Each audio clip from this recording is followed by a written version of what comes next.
Hello दोस्तों, स्वागत है आपका हमारे YouTube channel TET fact academy में। मैं हूं शशिकांत राय और आज जो है भाग 4 लेकर के आए हैं जो कि बाल विकास से संबंधित हैं। इसके पहले के जो वीडियो थे बाल विकास की अवधारणा पर आधारित थे और आज के जो वीडियो आपको मिलेंगे वो बाल विकास के सिद्धांत से आधारित हैं। तो चैनल को सब्सक्राइब कर लीजिएगा ऐसे वीडियो पाने के लिए। आइए शुरू करते हैं, लेट नहीं करेंगे। पहला क्वेश्चन है, निम्नलिखित में से कौन सा सिद्धांत इस बात पर जोर देता है कि विकास एक पूर्व अनुमानित क्रम में होता है? 4 ऑप्शन दिए हुए हैं। व्यक्तिगत भिन्नता का सिद्धांत, सार्वभौमिकता का सिद्धांत, परिपक्वता का सिद्धांत या निरंतरता का सिद्धांत। इसका आंसर है सी, परिपक्वता का सिद्धांत। सेकंड क्वेश्चन है, निरंतरता विकास के सिद्धांत के अनुसार 4 ऑप्शन दिए हुए हैं। एक पूर्वानुमानित क्रम में घटित होता है, केवल अनुवांशिकी से प्रभावित होता है, निरंतर और क्रमिक तरीके से होता है, पूरी तरह से पर्यावरणीय कारकों द्वारा निर्धारित होता है। दूसरे का आंसर है सी, निरंतर और क्रमिक तरीके से होता है। तीसरा है, सार्वभौमिकता का सिद्धांत बताता है कि 4 ऑप्शन दिए हैं। प्रत्येक बच्चा अपनी गति से विकसित होता है, विकास सांस्कृतिक कारकों से प्रभावित होता है, विकासात्मक मील के पत्थर सभी बच्चों के लिए समान है, विकासात्मक परिणाम व्यक्तियों में बहुत भिन्न होते हैं। तीसरे का आंसर है सी, विकासात्मक मील के पत्थर सभी बच्चों के लिए समान है। चौथा क्वेश्चन है, कौन सा सिद्धांत इस बात पर जोर देता है कि विकास प्रकृति और पोषण दोनों से प्रभावित होता है? 4 ऑप्शन दिए हैं। निरंतरता का सिद्धांत, परिपक्वता का सिद्धांत, बातचीत का सिद्धांत, सार्वभौमिकता का सिद्धांत। इसका जो आंसर है, चौथे का आंसर आपका है सी, बातचीत का सिद्धांत। 5वां क्वेश्चन है, अंतःक्रिया के सिद्धांत के अनुसार विकास का परिणाम है। 4 ऑप्शन दिए हैं। केवल अनुवांशिक कारक, केवल पर्यावरणीय कारक, सी है अनुवांशिक और पर्यावरणीय कारकों के बीच परस्पर क्रिया और चौथा है व्यक्तिगत मतभेद। 5वें का आंसर है सी, आनुवांशिक और पर्यावरणीय कारकों के बीच परस्पर क्रिया। चौथा क्वेश्चन है, समग्र विकास का सिद्धांत बताता है कि 4 ऑप्शन दिए हैं। विकास बच्चे के जीवन के अन्य पहलुओं से अलग होता है, विकास को केवल शैक्षणिक उपलब्धियों पर ध्यान केंद्रित करना चाहिए, विकास में शारीरिक, संज्ञानात्मक, सामाजिक और भावनात्मक पहलू शामिल हैं, विकास पूरी तरह से अनुवांशिकी द्वारा निर्धारित होता है। छठे का आंसर है आपका सी, विकास में शारीरिक, संज्ञानात्मक, सामाजिक और भावनात्मक पहलू शामिल होते हैं। 7वां क्वेश्चन है, संवेदनशील अवधियों के सिद्धांत के अनुसार कुछ विकासात्मक मील के पत्थर हैं। 4 ऑप्शन दिए हैं। पूर्वानुमानित उम्र में होता है, विशिष्ट समय सीमा के दौरान पर्याप्त पर्यावरणीय उत्तेजना के साथ पहुंचा जा सकता है, पूरी तरह से अनुवांशिकी द्वारा निर्धारित होते हैं, सभी संस्कृतियों में सार्वभौमिक हैं। 7वें का आंसर है बी, विशिष्ट समय सीमा के दौरान पर्याप्त पर्यावरणीय उत्तेजना के साथ पहुंचा जा सकता है। 8वां क्वेश्चन है, व्यक्तिगत विभिन्नताओं का सिद्धांत इस बात पर जोर देता है कि 4 ऑप्शन है। सभी बच्चों का विकास समान दर से होता है, प्रत्येक बच्चे का विकास अद्वितीय होता है, विकासात्मक मील के पत्थर तय होते हैं, विकास पूरी तरह से अनुवांशिकी से प्रभावित होता है। 8वें का आंसर है बी, प्रत्येक बच्चे का विकास अद्वितीय होता है।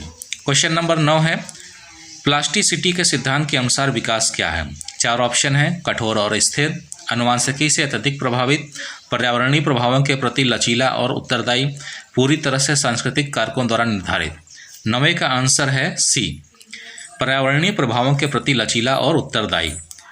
10वां क्वेश्चन है, स्थिरता का सिद्धांत बताता है कि 4 ऑप्शन दिए हैं। विकासात्मक परिणाम हमेशा परिवर्तन के अधीन होते हैं, शुरुआती अनुभवों का विकास पर अस्थायी प्रभाव पड़ता है, आनुवंशिक कारक विकास के प्राथमिक निर्धारक हैं, विकासात्मक मील के पत्थर सभी व्यक्तियों के लिए समान हैं। 10वें का आंसर है बी, शुरुआती अनुभवों का विकास पर अस्थायी प्रभाव पड़ता है।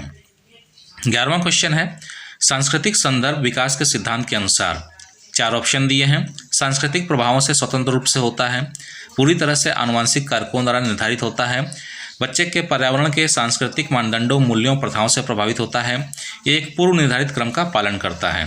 11वें का आंसर है सी, बच्चे के पर्यावरण के सांस्कृतिक मानदंडों, मूल्यों और प्रथाओं से प्रभावित होता है। क्वेश्चन नंबर 12 है, सक्रिय भागीदारी का सिद्धांत बताता है कि बच्चे विकास के निष्क्रिय प्राप्तकर्ता होते हैं, विकास बच्चे के किसी भी प्रयास के बिना होता है, बच्चे अन्वेषण और बातचीत के माध्यम से अपने विकास के सक्रिय रूप में भाग लेते हैं, विकास पूरी तरह से बाहरी कारकों द्वारा निर्धारित होता है। क्वेश्चन नंबर 12 का आंसर है सी, बच्चे अन्वेषण और बातचीत के माध्यम से अपने विकास में सक्रिय रूप से भाग लेते हैं। क्वेश्चन नंबर 13 है, संदर्भ का सिद्धांत उस विकास पर जोर देता है। 4 ऑप्शन दिए हैं। बच्चे के वातावरण से अलगाव होता है, पूरी तरह से आनुवंशिकी से प्रभावित है, परिवार, स्कूल और समुदाय जैसे विभिन्न पर्यावरणीय कारकों द्वारा आकार दिया जाता है, पूर्व निर्धारित है और इसे बदला नहीं जा सकता। क्वेश्चन नंबर 13 का आंसर है सी, परिवार, स्कूल और समुदाय जैसे विभिन्न पर्यावरणीय कारकों द्वारा आकार दिया जाता है।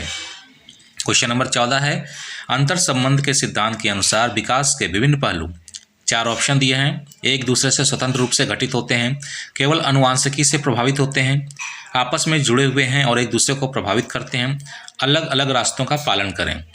14वें का आंसर है सी, आपस में जुड़े हुए हैं और एक दूसरे को प्रभावित करते हैं।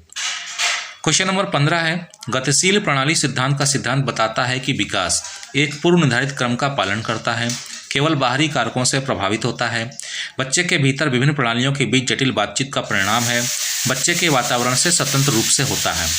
15वें का आंसर है सी, बच्चे के भीतर विभिन्न प्रणालियों के बीच जटिल बातचीत का परिणाम है। क्वेश्चन नंबर 16 है, लेन देन प्रक्रियाओं के सिद्धांत के अनुसार विकास क्या है?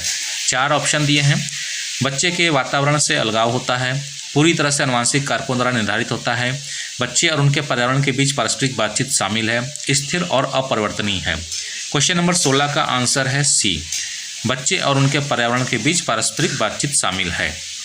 क्वेश्चन नंबर 17 है, मचान का सिद्धांत बताता है, 4 ऑप्शन दिए हैं, बच्चों का विकास वयस्कों के मार्गदर्शन से अलग होता है, वयस्क समर्थन और मार्गदर्शन बच्चों के सीखने और विकास को सुविधाजनक बनाता है, विकास एक रैखिक तरीके से होता है, बच्चे ज्ञान के निष्क्रिय प्राप्तकर्ता होते हैं। 17वें का आंसर है बी, वयस्क समर्थन और मार्गदर्शन बच्चों के सीखने और विकास को सुविधाजनक बनाता है। क्वेश्चन नंबर 18 है, सामाजिक सांस्कृतिक संदर्भ के सिद्धांत के अनुसार विकास क्या है? 4 ऑप्शन दिए हुए हैं, सांस्कृतिक प्रभावों से स्वतंत्र रूप से होता है, पूरी तरह से आनुवंशिक कारकों द्वारा निर्धारित होता है, उस सामाजिक और सांस्कृतिक संदर्भ से आकार लेता है जिसमें बच्चा रहता है, स्थिर और अपरिवर्तनीय है। 18वें का आंसर है सी, उस सामाजिक और सांस्कृतिक संदर्भ में आकार लेता है जिसमें बच्चा रहता है। क्वेश्चन नंबर 19 है, समीपस्थ विकास क्षेत्र ZPD का सिद्धांत जोड़ देता है। 4 ऑप्शन दिए हैं, विकास में जन्मजात क्षमताओं का महत्व, विकास में औपचारिक निर्देश की भूमिका, वास्तविक विकासात्मक स्तर और संभावित विकासात्मक स्तर के बीच का अंतर, विकास का आनुवंशिकी आधार। क्वेश्चन नंबर 19 का आंसर है सी, वास्तविक विकासात्मक स्तर और संभावित विकासात्मक स्तर के बीच का अंतर। क्वेश्चन नंबर 20 है, सामाजिक संदर्भ के सिद्धांत के अनुसार बच्चे दूसरों को देखकर उनकी नकल करके सीखें, अस्पष्ट स्थितियों में दूसरों से जानकारी मांगें, बचपन के दौरान देखभाल करने वालों के प्रति लगाव विकसित करना, सामाजिक संपर्क के माध्यम से भाषा कौशल विकसित करना। 20वें का आंसर है बी, अस्पष्ट स्थितियों में दूसरों से जानकारी मांगें। क्वेश्चन नंबर 21 है, सांस्कृतिक उपकरणों का सिद्धांत बताता है कि 4 ऑप्शन दिए हैं, बच्चे अवलोकन और अनुकरण के माध्यम से सीखते हैं, सांस्कृतिक कलाकृतियाँ और प्रतीक सीखने और विकास को सुविधाजनक बनाते हैं, विकास और सांस्कृतिक प्रभावों से स्वतंत्र रूप से होता है, आनुवंशिकी विकास के प्राथमिक निर्धारक हैं। तो क्वेश्चन नंबर 21 का आंसर है बी, सांस्कृतिक कलाकृतियाँ और प्रतीक सीखने और विकास को सुविधाजनक बनाते हैं। क्वेश्चन नंबर 22 है, पारिस्थितिकी तंत्र सिद्धांत के अनुसार विकास, 4 ऑप्शन है, बच्चे के वातावरण से अलगाव में होता है, पूरी तरह से आनुवंशिक कारकों द्वारा निर्धारित होता है, बच्चे के वातावरण के भीतर विभिन्न प्रणालियों के साथ बातचीत से प्रभावित होता है, पूर्व निर्धारित और अपरिवर्तनीय है। क्वेश्चन नंबर 22 का आंसर है सी, बच्चे के वातावरण के भीतर विभिन्न प्रणालियों के साथ बातचीत से प्रभावित होता है। क्वेश्चन नंबर 23 है, पारस्परिक नियतिवाद का सिद्धांत बताता है कि 4 ऑप्शन है, विकास पूरी तरह से आनुवंशिकी से प्रभावित होता है, बच्चे का व्यवहार, पर्यावरण और संज्ञानात्मक कारक एक दूसरे से संपर्क करते हैं और प्रभावित करते हैं, विकास बच्चे के वातावरण से अलग होता है, बच्चे विकास के निष्क्रिय प्राप्तकर्ता होते हैं। क्वेश्चन नंबर 23 का आंसर है बी, बच्चे का व्यवहार, पर्यावरण और संज्ञानात्मक कारक एक दूसरे से संपर्क करते हैं और प्रभावित करते हैं। क्वेश्चन नंबर 24 है, निर्देशित भागीदारी के सिद्धांत के अनुसार बच्चे, 4 ऑप्शन है, वयस्क मार्गदर्शन से स्वतंत्र रूप से विकास करें, अधिक जानकार अन्य लोगों के सहयोग से सांस्कृतिक रूप से सार्थक गतिविधियों में सक्रिय भागीदारी के माध्यम से सीखें, अपने साथियों के समान ही विकास करें, ज्ञान के निष्क्रिय प्राप्त करता है। क्वेश्चन नंबर 24 का आंसर है बी, अधिक जानकार अन्य लोगों के सहयोग से सांस्कृतिक रूप से सार्थक गतिविधियों में सक्रिय भागीदारी के माध्यम से सीखें। क्वेश्चन नंबर 25 है, स्वनियमन का सिद्धांत बताता है कि 4 ऑप्शन है। बच्चों का व्यवहार पूरी तरह बाहरी कारकों से निर्धारित होता है। बच्चों का अपने व्यवहार पर बहुत कम नियंत्रण होता है। बच्चे धीरे धीरे अपने विचारों, भावनाओं और व्यवहारों को नियंत्रित करना सीखते हैं। विकास बच्चे के वातावरण से स्वतंत्र रूप से होता है। 25वें का आंसर है सी, बच्चे धीरे धीरे अपने विचारों, भावनाओं और व्यवहार को नियंत्रित करना सीखते हैं। क्वेश्चन नंबर 26 है, निर्देशित भागीदारी से सिद्धांत के अनुसार सीखना होता है। 4 ऑप्शन है। निष्क्रिय अवलोकन, सांस्कृतिक रूप से प्रासंगिक गतिविधियों में सक्रिय भागीदारी, रटकर याद करना, पूरी तरह से जन्मजात क्षमताएं। क्वेश्चन नंबर 26 का आंसर है बी। क्वेश्चन नंबर 27 है, गतिशील मूल्यांकन का सिद्धांत जोर देता है। निश्चित क्षमताएं, विकास में बच्चे के पर्यावरण की भूमिका, परिवर्तन और विकास की संभावना, विकास पर केवल आनुवंशिक प्रभाव। 27 का आंसर है सी, परिवर्तन और विकास की संभावना। क्वेश्चन नंबर 28 है, अंतर्विषयकता के सिद्धांत के अनुसार सीखना और विकास प्रभावित होता है। 4 ऑप्शन दिए हैं। जन्मजात क्षमताएं, सामाजिक संपर्क और साझा समझ, आनुवंशिक कारक, सांस्कृतिक मानदंड। क्वेश्चन नंबर 28 का आंसर है बी, सामाजिक संपर्क और साझा समझ। क्वेश्चन नंबर 29 सेकेंड लास्ट है, सांस्कृतिक ऐतिहासिक सिद्धांत का निम्नलिखित के महत्व पर प्रकाश डालता है। विकास में आनुवंशिक कारक, सीखने और विकास पर सामाजिक और सांस्कृतिक प्रभाव, निश्चित विकासात्मक चरण, निष्क्रिय शिक्षा। 29 का ऑप्शन है का आंसर है बी, सीखने और विकास पर सामाजिक और सांस्कृतिक प्रभाव। लास्ट क्वेश्चन है, निर्देशित भागीदारी के सिद्धांत के अनुसार वयस्क बच्चों को सीधे निर्देश प्रदान करें। सांस्कृतिक रूप से सार्थक गतिविधियों में बच्चों की भागीदारी का समर्थन करते हुए सुविधा प्रदाता के रूप में कार्य करें। बच्चों को स्वतंत्र रूप से सीखने के लिए छोड़ दें। बच्चों की शिक्षा में कोई भूमिका नहीं है। क्वेश्चन नंबर 30 का आंसर है बी, सांस्कृतिक रूप से सार्थक गतिविधियों में बच्चों की भागीदारी का समर्थन करते हुए सुविधा प्रदाता के रूप में कार्य करें। तो आज के 30 क्वेश्चन थे।